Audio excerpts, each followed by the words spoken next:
This is going to be a story of Patrick Mcarthy.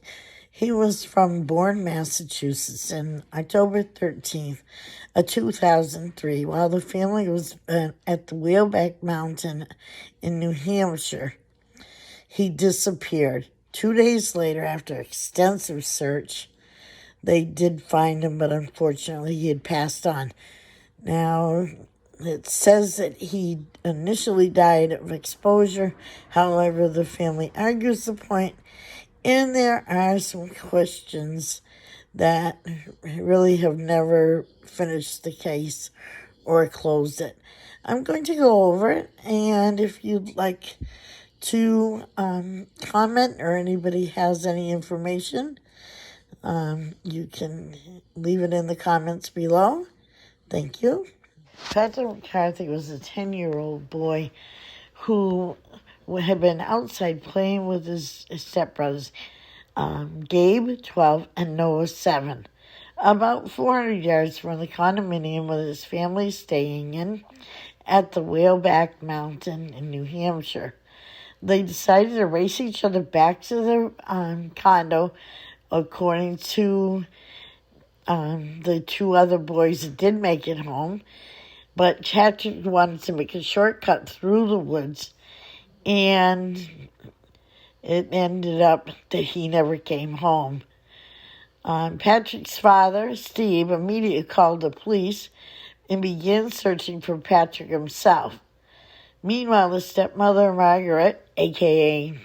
Max, began calling relatives, starting with her brother, James. James arrived and immediately began the search, even causing a closed door to open so he could purchase a map of the local area and other supplies. As he was about to begin searching, he agreed to give a man to a ride home who was suffering from car problems.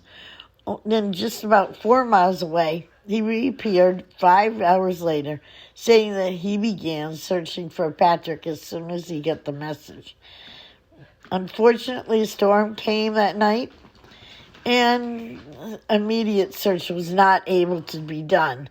The next day, volunteers poured over the place, swelling up to as many as 500 searches at one point.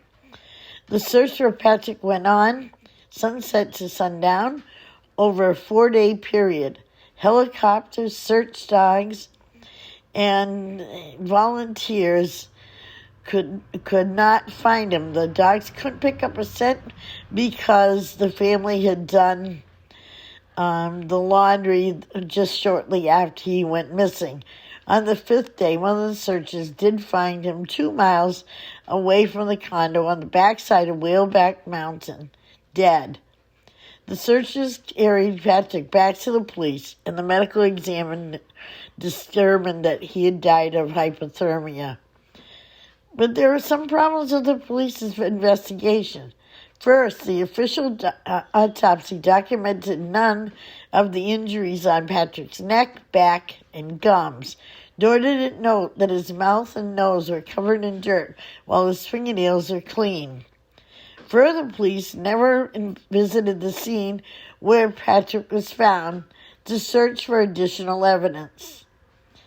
And there were the concerning reports coming from teachers and neighbors about Max, Gabe, and James.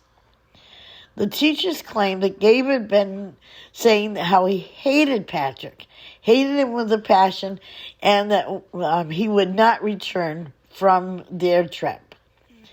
They also suspected that there was a report that Gabe had tried to force Patrick to perform a sexual act on him, and this was supposed news to his father, who turned white when police told him that the information, while Max brushed it off, saying that it was just boys being boys, and Gabe had a hard time keeping his story straight with the police.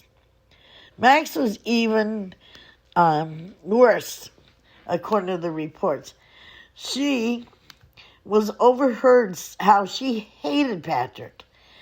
She said it many times, repeated it over and over, and she often would punish him Patric by taking away the nightlight from his room when she knew that he was terrified of the dark. During the search, Max read her two sons a book, Hug a Tree, which tells the story of a body that goes missing and found dead in the woods in nearly identical way that Patric was found. She also failed a polygraph test shortly before his body was found.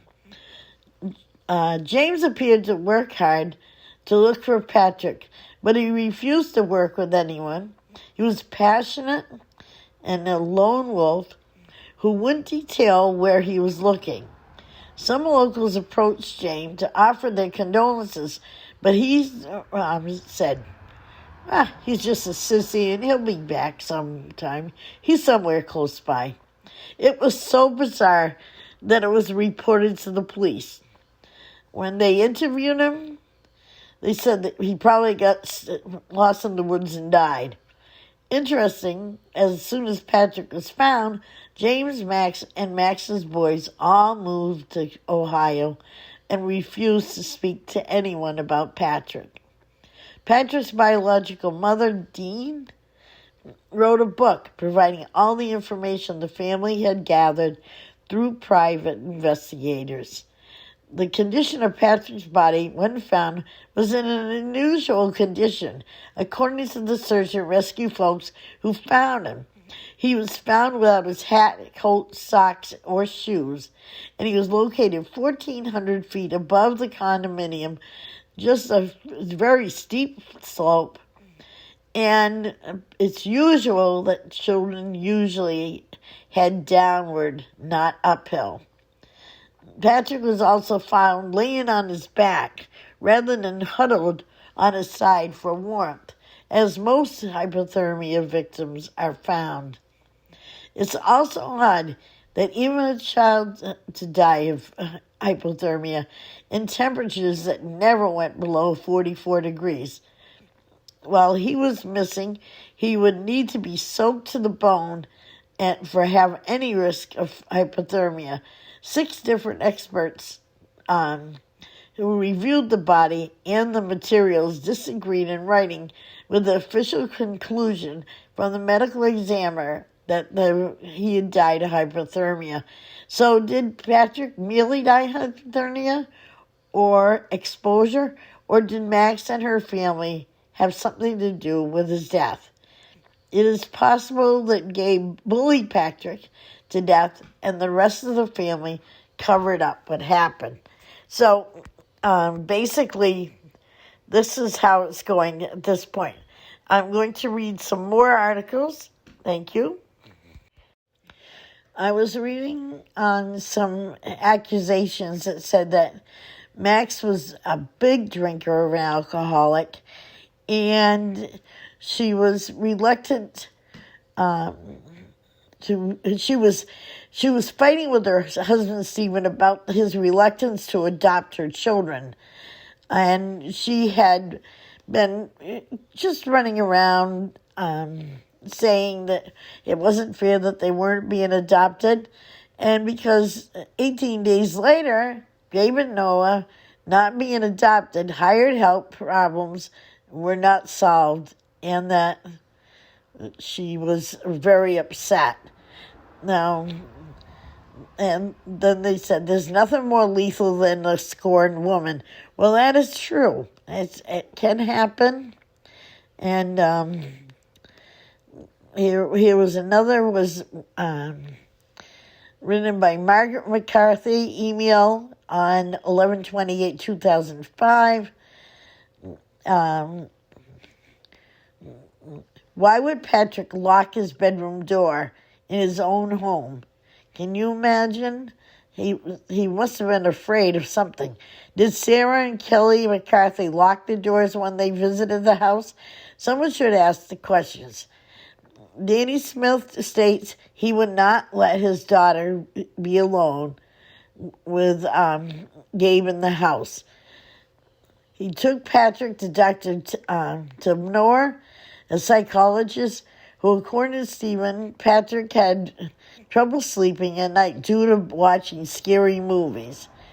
Gabe and Noah were the scary movie. Locking doors, especially all Patric finally tells his mother about Gabe's sexual advances. Now, this is something that's, you wonder. In Patric's own house, where the watchful eyes of his father and babysitter, Max told the babysitter that because Patric reported the sexual advances by Gabe to his mother and father, she took Patric's blanket away from him. She knew that he was scared of the dark, so she also took his nightlight away. She also referred to Patric as a little effing, bastard, and also referred to how she allowed her sons to verbally abuse him. She's also on the list. When he's home, the confrontation of Gabe over Gabe's treatment and abuse of Patric and the beating of Gabe up. Why did Patric's father stop all the abuse? Now, that's going on.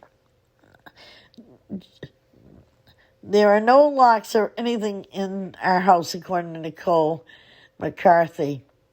Now, Jim, on the 15th of March, wrote, "You would know the truth if it came and bit you in the arse. I don't see your name on the deed." The locking doors, Max made the statement. So did some talking also. You mean the very misinformed? But anyways, it's not nice. It says, Jim, April 30th, 2011. Nicole Rose had always been employed by the Mcarthys since the age of 14. And according to Jim Potts, when she worked at the Gable Market, she moved on to live in the babysitter, Stephen and Margaret Mcarthy.